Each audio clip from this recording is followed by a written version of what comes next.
भक्तजनों, माताओं बहनों, सादर जय श्री कृष्ण। हमारे YouTube चैनल में आप सभी का बहुत बहुत स्वागत है।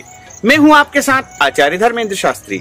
आज हम आपको बताने जा रहे हैं कि श्रावण माह प्रारंभ होने के पहले आपको क्या क्या खास काम करना चाहिए। यदि इन कार्यों को आप कर लेंगे तो भोले बाबा आपसे प्रसन्न रहेंगे तथा आपके जीवन की समस्त मनोकामनाओं को पूर्ण कर देंगे।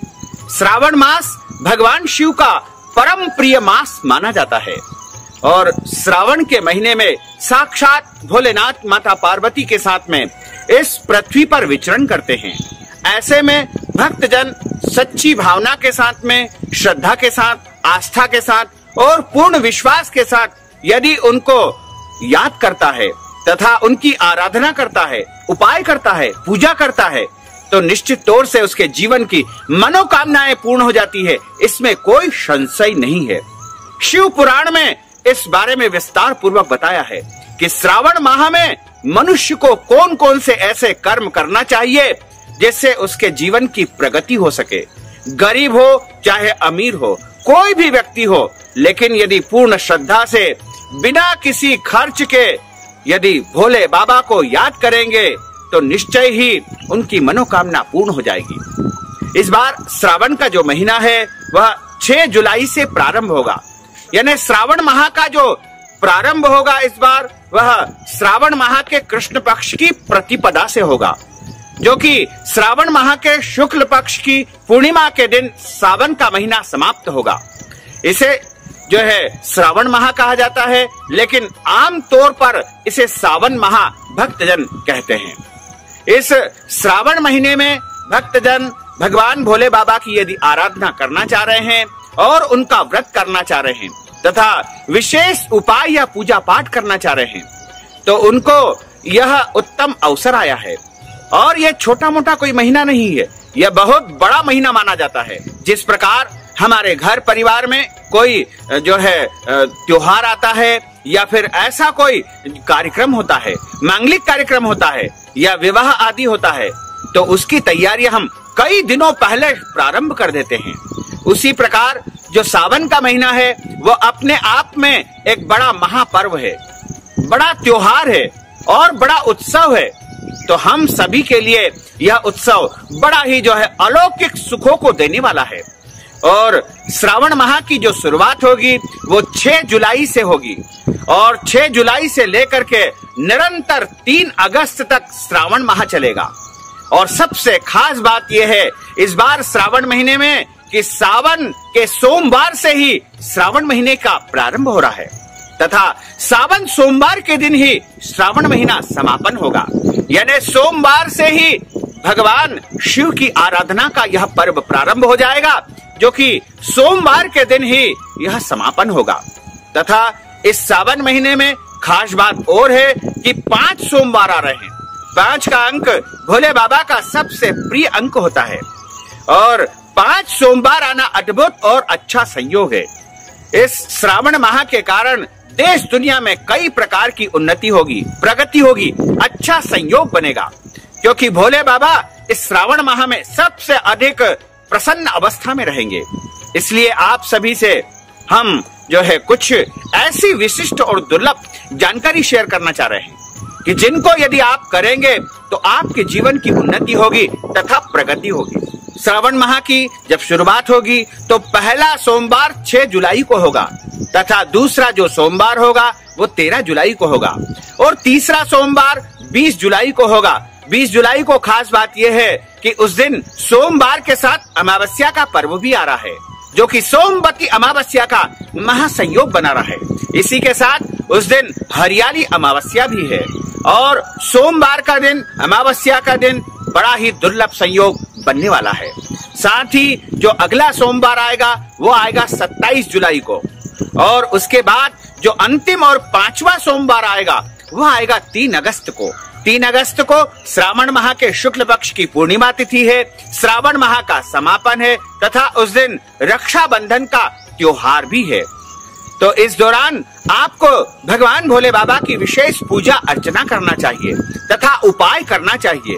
और श्रावण महीने में सबसे खास बात यह है कि जो मंगलवार आते हैं उस मंगलवार को मंगला गौरी व्रत किया जाता है। मंगला गौरी व्रत उत्तम पति की प्राप्ति के लिए किए जाते हैं तथा संतान की लंबी आयु के लिए, संतान प्राप्ति के लिए और घर में प्रत्येक कार्यों में शुभता प्राप्त करने के लिए मंगला गौरी व्रत किए जाते हैं। इस बार श्रावण महीने में जो मंगला गौरी व्रत होंगे वो 7 जुलाई, 14 जुलाई, 21 जुलाई और 28 जुलाई, इस प्रकार 4 बार जो है मंगलवार आएगा तो मंगला गौरी व्रत कहलाएगा। और इस बार सबसे खास बात यह है कि जो प्रदोष तिथि होगी वो 1 अगस्त को होगी और 1 अगस्त को शनिवार के दिन प्रदोष का संयोग बन रहा है और शनिवार का दिन भगवान शनिदेव का दिन होता है और शनिदेव भगवान भोले बाबा को अपना गुरु मानते हैं, अपना आराध्य मानते हैं, इसलिए शनिवार के दिन प्रदोष का संयोग आना अपने आप में दुर्लभ संयोग है। तो शनि प्रदोष का जो महासंयोग है वो 1 अगस्त को बन रहा है तथा भगवान नाग देवता का जो महापर्व है जिसे हम नाग पंचमी कहते हैं वह इस बार 25 जुलाई को आ रही है। और इसी प्रकार इस श्रावण महीने में लगभग 36 शुभ योग निर्मित हो रहे हैं और इन शुभ योगों में आप अपने घर परिवार से संबंधित सभी शुभ और मांगलिक कार्यक्रम संपन्न कर सकते हैं। यह 36 शुभ योग है, इनमें 11 सर्वार्थ सिद्धि योग श्रावण महीने में बन रहे हैं। इसी के साथ इस महीने में 10 सिद्धि योग आएंगे तथा 12 अमृत योग आएंगे और 3 अमृत सिद्धि योग आएंगे। इन शुभ योगों में आप अपने घर के शुभ कार्य, मांगलिक कार्यक्रम संपन्न कर सकते हैं। श्रावण की महिमा के संदर्भ में शिव पुराण में विस्तार पूर्वक बताया है और इस महीने को जो है भगवान शिव का सबसे प्रिय मास माना जाता है। इस महीने की महिमा के बारे में बताया है कि जो मार्कंडू ऋषि थे उनके पुत्र का नाम था मार्कंडे और मार्कंडे चाहते थे कि वो चिरंजीवी हो जाए तथा उनको दीर्घायु प्राप्त हो। इस कामना से उन्होंने पूरे श्रावण महीने में कठोर तप किया और इस कठोर तपस्या से भगवान शिव जी ने उन्हें चिरंजीवी का वरदान दे दिया। जो आज पृथ्वी पर 8 चिरंजीवी है उनमें मार्कंडे ऋषि का भी जो है नाम लिया जाता है। मार्कंडे ऋषि स्वयं सिद्ध ऋषि है और आज भी इस पृथ्वी पर भोले बाबा के आशीर्वाद से वह विचरण कर रहे हैं। उत्तराखंड में वह निरंतर तपस्या में लीन है। इसी प्रकार भगवान शिव का सबसे प्रिय मास इसलिए है क्योंकि भोले बाबा माता पार्वती के साथ में पृथ्वी पर अपनी ससुराल यानी हिमांचल के यहाँ पर, मैना के यहाँ पर पधारते हैं और राजा हिमांचल के द्वारा उनकी आराधना की जाती है, उनका स्वागत किया जाता है, उनका आतिथ्य किया जाता है और उनका विशेष स्वागत सत्कार जो है जल के माध्यम से राजा हिमांचल के द्वारा श्रावण माह में किया जाता है। इसीलिए भोले बाबा पृथ्वी पर अपनी ससुराल में श्रावण माह में पधारते हैं। माता पार्वती भी उनके साथ होती है ऐसे शुभ समय में, क्योंकि भोले बाबा जब अपनी ससुराल में आएंगे तो वो प्रसन्न अवस्था में रहेंगे और ऐसे शुभ और सिद्धिदायक समय में हम यदि उनकी उपासना करेंगे, व्रत करेंगे, दान करेंगे, पुण्य करेंगे या उनकी महिमाओं का गान करेंगे या फिर कथाओं का श्रवण करेंगे तो निश्चय ही भगवान भोले बाबा हमसे अत्यधिक प्रसन्न होंगे और हमारे जीवन की समस्त मनोकामनाओं को वह अवश्य ही पूर्ण कर देंगे। समुद्र मंथन जब हुआ था तो उसमें से हलाहल नाम का विष निकला था और उस हलाहल विष को भगवान भोलेनाथ ने पान कर लिया था और उस हलाहल विष को पीने के कारण भोले बाबा का नाम नीलकंठ हुआ। तभी से भोले बाबा को नीलकंठेश्वर महादेव के नाम से जाना जाने लगा और इसी कारण हम श्रावण के महीने में पूरे महीने उनको जल चढ़ा करके उस विष के कारण जो उनको कष्ट होता है, विष के कारण उनके शरीर में भयंकर जो है गर्मी उत्पन्न होती है, तो हम श्रावण माह में उनकी गर्मी को शांत करते हैं और जब उनकी गर्मी शांत होती है, उनके शरीर में शीतलता उत्पन्न होती है तो वो हमको मनचाहा फल प्रदान कर देते हैं। इसलिए कहा गया है कि शिवस्य जलधारा प्रिय, यानी जलधारा प्रिय यदि कोई देवता है तो वो शिव है और शिव को सबसे अधिक प्रिय है जलधारा। जल की धारा उनके ऊपर आप लगाइए, इसके अलावा उनको आपसे कुछ भी नहीं चाहिए। केवल श्रद्धा से उनको आप जल की धारा लगा देंगे तो वो आपसे प्रसन्न हो जाएंगे। तो श्रावण माह में नीलकंठ भगवान को आप जल चढ़ाएंगे तो आपकी मनोकामना अवश्य ही पूर्ण हो जाएगी। और इस दौरान चातुर्मास रहता है और चातुर्मास के दौरान भगवान श्री हरि नारायण अनंत शैया पर शयन करते हैं तथा भोले बाबा को वह निवेदन करते हैं कि प्रभु मैं तो जो है अनंत शैया पर विश्राम कर रहा हूँ, तो क्यों ना इस समय जो है आप सृष्टि की व्यवस्था का संचालन करें। और जो भक्त श्रावण माह में आपकी आराधना करे, उपासना करे, उनकी मनोकामनाओं को आप पूर्ण कर देना। इस प्रकार भगवान विष्णु जब शय्या पर शयन करते हैं उसके पहले भोले बाबा से वो निवेदन कर देते हैं। इसी कारण भोले बाबा जो है इस श्रावण माह में भक्तों की समस्त मनोकामनाओं को पूर्ण कर देते हैं। भक्त की जो भी कामनाएं होती है वह इस दौरान पूर्ण हो जाती है। लेकिन आपसे निवेदन है कि श्रावण माह जब प्रारंभ होगा, यानी 6 जुलाई को सावन का महीना प्रारंभ हो जाएगा, उसके पहले पहले आपको ये काम अनिवार्य रूप से कर लेना चाहिए। यदि ये कार्य आप कर लेंगे तो भोले बाबा आपसे अत्यधिक प्रसन्न होंगे।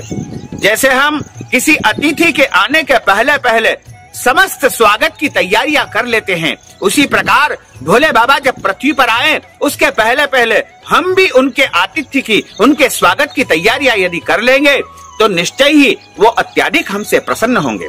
सबसे पहला कार्य है कि सावन का महीना प्रारंभ होने के पहले पहले आप अपने घर की अच्छी प्रकार से साफ सफाई कर ले, पूरे घर को स्वच्छ कर ले, पवित्र कर ले और घर की जितनी भी गंदगी है, कूड़ा है, करकट है, उनको बाहर निकाल दे। इससे आपके घर में श्रावण माह में भोलेनाथ का तथा माता पार्वती का आगमन हो सकेगा। दूसरा काम है, यदि आपके घर में ईशान कोण में गंदगी है तो वहां से आप तुरंत हटा दीजिएगा। ईशान कोण भगवान शिव का निवास स्थान माना जाता है और ईशान कोण में बोझ नहीं होना चाहिए। घर का जो ईशान कोण है वह सबसे हल्का माना जाता है तथा उस स्थान को परम पवित्र रखना चाहिए। घर के ईशान में भोलेनाथ का निवास होता है। यदि आपके ईशान कोण में, आपके घर के ईशान कोण में या आपके जो है परिसर के ईशान कोण में गंदगी है, कूड़ा करकट है, उन्हें साफ करके वहां पर एक मिट्टी का जल कलश आपको रख देना चाहिए। और वह जल कलश आपको श्रावण माह प्रारंभ होते ही रखना चाहिए, क्योंकि ईशान कोण में जब हमारे घर में जल कलश स्थापित रहता है तो भोले बाबा अत्यधिक प्रसन्न होते हैं, क्योंकि ईशान उनका निवास स्थान माना गया है।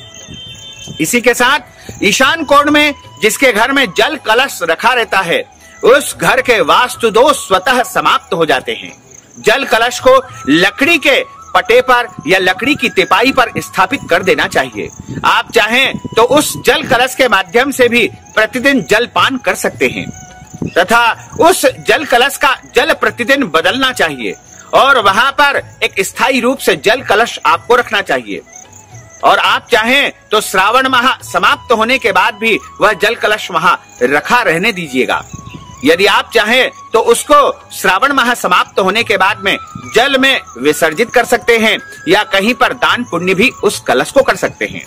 इसके बाद अगला जो उपाय है, भगवान भोलेनाथ की जटाओं में गंगा जी निवास करती है, इसीलिए आपको श्रावण माह प्रारंभ होने के पहले पहले अपने घर में गंगा जी को लाना चाहिए। यदि आपके घर में पहले से गंगा जी विद्यमान है, विराजित है, तो आप उनको अपने पूजा स्थल पर ससम्मान विराजित कर दीजिएगा। गंगा जी जिस घर में निवास करती है उस घर के ऊपर भोले बाबा सबसे अधिक प्रसन्न रहते हैं। इसके अलावा अन्य पवित्र नदियों के जल, समुद्र का जल तथा नर्मदा का जल या अन्य कोई भी तीर्थ का जल अपने घर में आप स्थापित करेंगे तो निश्चय ही भोले बाबा तथा माता पार्वती की विशेष कृपा आपके ऊपर होगी। अपने घर में तीर्थ जल की स्थापना करें, गंगा जल की स्थापना अवश्य कर लेवे।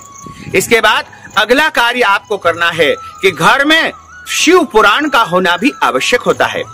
जिस घर में शिव पुराण होती है वहां पर साक्षात शिव विराजित रहते हैं।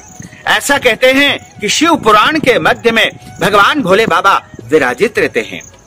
और यदि आपके घर में पहले से शिव पुराण है तो आप उस ग्रंथ को जो है अपने पूजा स्थल पर एक चुनरी बिछा करके स्थापित कर दीजिएगा। और श्रावण महीने में प्रत्येक दिन शिव पुराण का पूजन अर्चन करना चाहिए, पाठ भी करना चाहिए, शिव पुराण की कथाओं का श्रवण भी करना चाहिए। और यदि आपके घर में शिव पुराण उपलब्ध नहीं है तो आप बाजार से श्रावण माह प्रारंभ होने के पहले पहले शिव पुराण अनिवार्य रूप से ला करके स्थापित कर लीजिएगा। शिव पुराण जिसके घर में रहती है उसके घर में किसी भी प्रकार की अला बला आदि व्याधि प्रवेश नहीं कर पाती है तथा समस्त जो है बुराइयों से उसका घर बचा रहता है। तो इसलिए शिव पुराण की स्थापना आप अनिवार्य रूप से कर लीजिएगा। इसके बाद अगला कार्य आपको ये करना है कि भोले बाबा को भस्म सर्वाधिक प्रिय है। भस्म का अर्थ होता है राख, और भोले बाबा जो व्यक्ति भस्म चढ़ाता है उससे अत्यधिक प्रसन्न होते हैं। तो यदि आपके घर में भस्म उपलब्ध नहीं है तो आप श्रावण माह शुरू होने के पहले पहले भस्म अनिवार्य रूप से अपने घर में ला करके रख लीजिएगा। जिस घर में भस्म रखी रहती है उस घर के पाप दोष हमेशा हमेशा के लिए भस्म हो जाते हैं। भस्म बाजार में भी मिलती है, वहां से आप ला सकते हैं। पूजा की दुकानों पर उपलब्ध होती है, वहां से ला सकते हैं। यदि नहीं मिलती है तो आप अपने घर में जो हवन करते हैं उसकी राख बनती है, उस भस्म का उपयोग भी कर सकते हैं। इसके अलावा यदि आप चाहें तो अपने घर में भस्म तैयार भी कर सकते हैं। एक कंडा जला करके, लकड़ी जला करके उसके ऊपर आपको जो है 5 आहुति ओम नमः शिवाय की देना है, और जब जल करके पूरा राख हो जाएगी, भस्म हो जाएगी, तो उसको अच्छी प्रकार से साफ सुथरा करके आपको एक डिब्बी में भर कर रखना चाहिए तथा श्रावण के महीने में प्रत्येक दिन भोले बाबा को भस्म अर्पित करना चाहिए। जो मनुष्य भोले बाबा को भस्म अर्पित करता है उसके जीवन में धर्म, अर्थ, काम और अंत समय में उसे मोक्ष की प्राप्ति होती है। तो आप भी भस्म अपने घर में अवश्य रखें। तथा इसके बाद आपको ध्यान ये रखना है कि भगवान शिव जी का जो पूजन है वो शिवलिंग का पूजन किया जाता है, यानी मूर्ति का पूजन भी आप कर सकते हैं, इसका वर्जित नहीं है। फोटो का भी आप पूजन कर सकते हैं, लेकिन सर्वोत्तम पूजन यदि शिव जी का बताया है तो वह शिवलिंग का पूजन है। और पुराणों में ऐसा लिखा हुआ है, विशेष तौर से शिव पुराण में ऐसा लिखा हुआ है कि इस शिवलिंग की महिमा के बारे में स्वयं नंदीगण ने सनत कुमारों को ज्ञान प्रदान किया था। एक समय की बात है, सनत कुमारों ने उनसे प्रश्न किया था कि हे नंदिकेश्वर, आप कृपा करके ये बताइए कि सभी देवताओं का पूजन मूर्ति के रूप में करते हैं, लेकिन आप ये हमको कृपा करके बताने का कष्ट करें कि शिव जी का पूजन शिवलिंग के रूप में क्यों किया जाता है। तो नंदीगण ने उनको कहा था कि शिव निराकार है और ब्रह्मा, विष्णु, महेश तीनों के यदि पिता है, जन्मदाता है, तो वो शिव है। और शिव के निराकार स्वरूप का पूजन यदि आप करना चाहते हैं तो शिवलिंग का पूजन करना चाहिए। और भगवान ने जो है ब्रह्मा और विष्णु को भी जो है अपने शिवलिंग की महिमा का वर्णन बताया है। इसीलिए जो है शिवलिंग का पूजन करना श्रावण माह में सबसे शुभ माना जाता है। आप अपने घर में नर्मदेश्वर शिवलिंग लाएंगे तो उनके प्राण प्रतिष्ठा की आवश्यकता नहीं होती है। अन्य शिवलिंग भी आप ला सकते हैं, पत्थरों के शिवलिंग आप ला सकते हैं, या फिर अन्य जैसे स्फटिक के शिवलिंग भी मिलते हैं। इसके अलावा भी अन्य धातुओं के शिवलिंग भी बाजार में उपलब्ध हो जाते हैं। तो आपको अपने घर में शिवलिंग अनिवार्य रूप से स्थापित करना चाहिए। और शिवलिंग कभी भी जो है आपको सम संख्या में नहीं रखना चाहिए, यानी शिवलिंग 2 नहीं रखना चाहिए। शिवलिंग हमेशा 3 रखना चाहिए, 5 रखना चाहिए, 7 रखना चाहिए, 9 रखना चाहिए, 11 रखना चाहिए। इस प्रकार विषम संख्या में शिवलिंग की स्थापना करनी चाहिए। और अंगूठे की आकृति के बराबर के शिवलिंग घर में होना चाहिए। वैसे तो बड़े भी आप रख सकते हैं, लेकिन घर में जो शिवलिंग रखने का विधान है वह अंगुष्ठ प्रमाणम का लिखा हुआ है। इसलिए आप श्रावण माह प्रारंभ होने के पहले यदि आपके घर में शिवलिंग नहीं है तो आप शिवलिंग जरूर लेकर आए। इससे भोले बाबा की अद्भुत कृपा होगी। तथा घर में भोले बाबा की कृपा प्राप्त करने के लिए रुद्राक्ष की माला भी होना चाहिए। और भगवान को जो परम प्रिय वस्तुएं होती है, जैसे चंदन उनको परम प्रिय होता है, इसके अलावा जनेऊ जोड़ा परम प्रिय होता है, और उनको जो परम प्रिय वस्तु होती है, भांग होती है, इत्र होता है, शमी पत्र होता है, बिल्व पत्र होता है। यदि आपके घर के आसपास बिल्व पत्र नहीं है तो आप बिल्व पत्र का रोपण भी कर सकते हैं। बिल्व पत्र का पूजन भी श्रावण माह में करना अत्यंत पुण्यदायी माना गया है। भोले बाबा को बिल्व पत्र चढ़ाना सबसे शुभ माना जाता है। इसलिए आप घर में वैसे बिल्व पत्र नहीं लगाया जाता है क्योंकि वह कांटेदार वृक्ष होता है। घर के बगीचों में बिल्वपत्र नहीं लगा सकते हैं। आप चाहें तो गमले में लगा सकते हैं या घर से दूर कोई बगीचा या ऐसा स्थान है जहां पर आप बिल्वपत्र रोपित कर सकते हैं।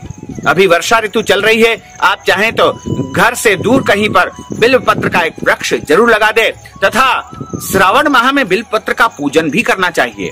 बिल्वपत्र के जो पत्ते जो 3 पत्तियों वाले होते हैं वह भोले बाबा को अर्पण करने से मनुष्य के जन्म जन्मांतर के पाप नष्ट हो जाते हैं और मनुष्य की समस्त मनोकामनाएं पूर्ण होती है, क्योंकि बिल्व पत्र में साक्षात लक्ष्मी का वास माना गया है।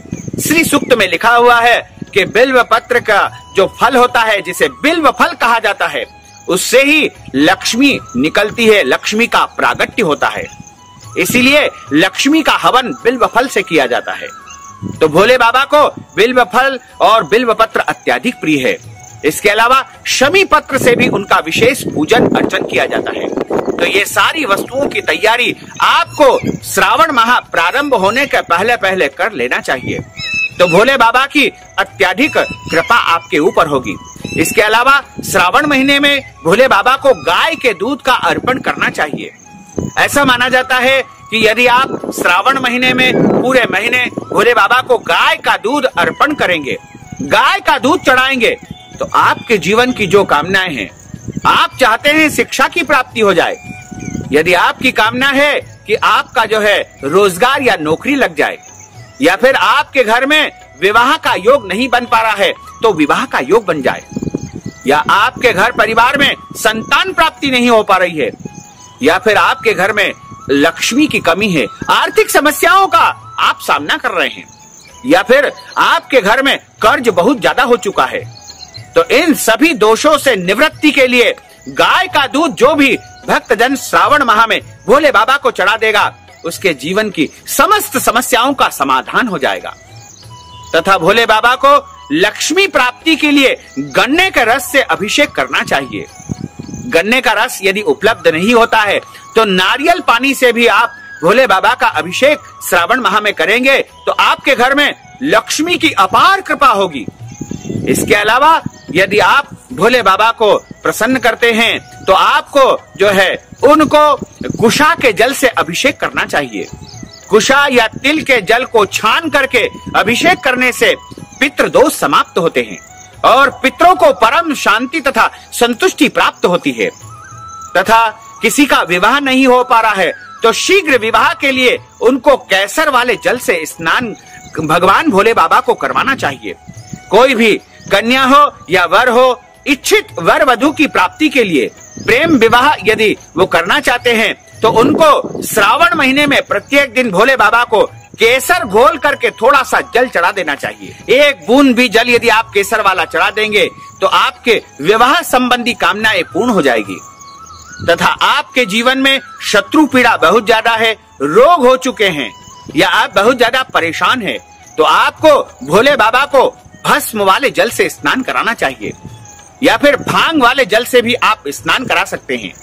इसके अलावा कुशा का जल भी और शमी पत्र का जल भी जो है शत्रु और रोगों से जो है निजात पाने के लिए भगवान भोले बाबा को चढ़ाना चाहिए। तो भोले बाबा को अलग अलग वस्तुएं चढ़ाने का विधान है। इसी तरह आप चाहते हैं कि पूरे मास आपको व्रत करना है तो आप पहले दिन से इस व्रत को प्रारंभ करें।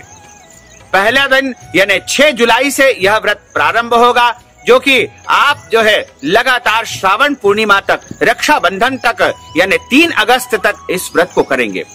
और श्रावण महीने में का जो व्रत होता है उसमें शाम के समय भोजन किया जाता है और सुबह से लेकर के शाम तक व्रत किया जाता है। दोपहर में इसमें आप फलाहार ले सकते हैं।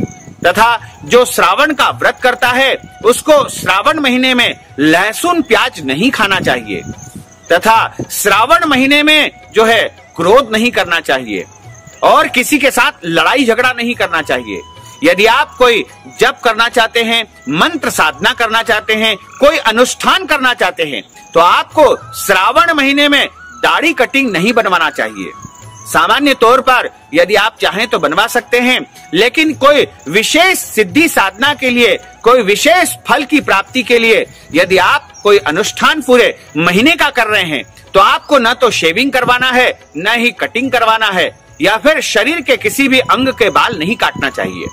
और अनुष्ठान के दौरान ब्रह्मचर्य व्रत का पालन करना चाहिए तथा पलंग पर नहीं सोना चाहिए, पृथ्वी पर शयन करना चाहिए और एक समय भोजन करना चाहिए। दोपहर के समय फलाहार करना चाहिए, ब्रह्मचर्य व्रत का पालन करना चाहिए और सत्य भाषण करना चाहिए। किसी भी प्राणी मात्र को कष्ट नहीं देना चाहिए तथा पवित्रता का जो है आपको आचरण करना चाहिए और सूर्योदय के पहले उठकर के स्नान आदि कर्म कर लेना चाहिए और सूर्योदय तथा सूर्यास्त के समय सोना नहीं चाहिए। आप चाहें तो दोपहर में हल्का विश्राम कर सकते हैं। यदि दोपहर में नींद लग जाती है तो आपको स्नान करके ही शाम की पूजा करना चाहिए तथा आप चाहें तो 5 सोमवार आ रहे हैं, 5 सोमवार का भी आप व्रत कर लेंगे या 1 सोमवार का भी आप व्रत कर लेंगे तो भोले बाबा की आपके ऊपर अद्भुत कृपा होगी। इसके अलावा प्रदोष का व्रत भी आप कर सकते हैं, शिव चतुर्दशी का व्रत भी आप कर सकते हैं और यदि आप चाहें कि 16 सोमवार का व्रत प्रारंभ करना है तो आप श्रावण के किसी भी सोमवार से 16 सोमवार का व्रत प्रारंभ कर सकते हैं। वैसे तो पहले सोमवार से करना सर्वोत्तम माना जाता है, लेकिन किसी कारणवश यदि आप जो है पहले सोमवार से व्रत प्रारंभ नहीं कर पाते हैं तो अन्य किसी भी सोमवार से आपको व्रत प्रारंभ कर देना चाहिए। तथा महिलाओं को या फिर किसी भी माता बहनों को यदि मासिक धर्म या पीरियड की कोई समस्या श्रावण सोमवार में या सावन के महीने में आ जाती है तो उनको ध्यान ये रखना है कि इस दौरान पूजन पाठ नहीं करना है। अपने द्वारा की जाने वाली पूजा किसी और से वो करवा सकते हैं, जैसे अपने पति के माध्यम से करवा सकते हैं, अपनी बेटी के माध्यम से करवा सकते हैं, अपने बेटे के माध्यम से करवा सकते हैं या फिर किसी ब्राह्मण के माध्यम से भी आप पूजन अर्चन संपन्न करवा सकते हैं। व्रत तो आपको करना चाहिए, लेकिन पूजन अर्चन किसी और के माध्यम से आप संपन्न करवा सकते हैं। तो इस प्रकार श्रावण के पूरे महीने में पूरी भक्ति के साथ, पूरी जो है शक्ति के साथ, पूरी आस्था के साथ आप यदि भगवान भोले बाबा को याद करोगे, उनको पुकारोगे, सच्ची भावना से उनकी आराधना करोगे, पूरे विश्वास को लेकर के यदि आप उनकी तपस्या करोगे तो निश्चय मानिएगा कि यह 1 महीना आपके जीवन के लिए बड़ा ही जो है दुर्लभ वरदान प्राप्त करने वाला होगा। यानी इस महीने में आप मनचाही इच्छाओं को पूर्ण कर सकेंगे। भोले बाबा कृपालु है, भोले बाबा दयालु है, भोले बाबा को भंडारी कहा जाता है और सबसे जल्दी यदि कोई देवी देवता प्रसन्न होते हैं तो वो भोलेनाथ प्रसन्न होते हैं। आपने पुराणों में, ग्रंथों में देखा है कि जितने भी राक्षस है और जितने भी दैत्य है, उनने यदि किसी देवता को सबसे जल्दी प्रसन्न किया है तो वो भोले बाबा ही है। और इस दौरान आपको जो है श्रावण के महीने में भगवान शिव का पंचाक्षर मंत्र का जाप करना चाहिए। ओम नमः शिवाय, इस महामंत्र का जाप यदि 5 करोड़ की संख्या में रुद्राक्ष की माला से कोई भक्तजन श्रावण महीने में कर लेता है तो निश्चय ही उसके जीवन की समस्त मनोकामनाएं पूर्ण हो जाती है और उसके जीवन में सुख शांति समृद्धि का वास होता है। तो भक्तजनों, यदि सबसे अधिक और फल को आप प्राप्त करना चाहते हैं तो आपको श्रावण माह में भोले बाबा की जो है आराधना करना चाहिए, क्योंकि जितने भी देवी देवता है उसमें सबसे जल्दी प्रसन्न होने वाले भोले बाबा है। इसलिए आप भोले बाबा की आराधना करें, पूजा करें और यदि आपके मन में कोई भी सवाल है तो आप कमेंट बॉक्स में जरूर लिख दीजिएगा। तो भक्तजनों, आपसे हमारा अनुरोध है कि इस ज्ञानवर्धक वीडियो को अधिक से अधिक लोगों को शेयर करिएगा, लाइक करिएगा, कमेंट करिएगा और यदि अभी तक आपने सब्सक्राइब नहीं किया है तो अभी और इसी समय सब्सक्राइब अवश्य कर लीजिए। आपको और आपके परिवार को सादर जय श्री कृष्ण, सादर धन्यवाद।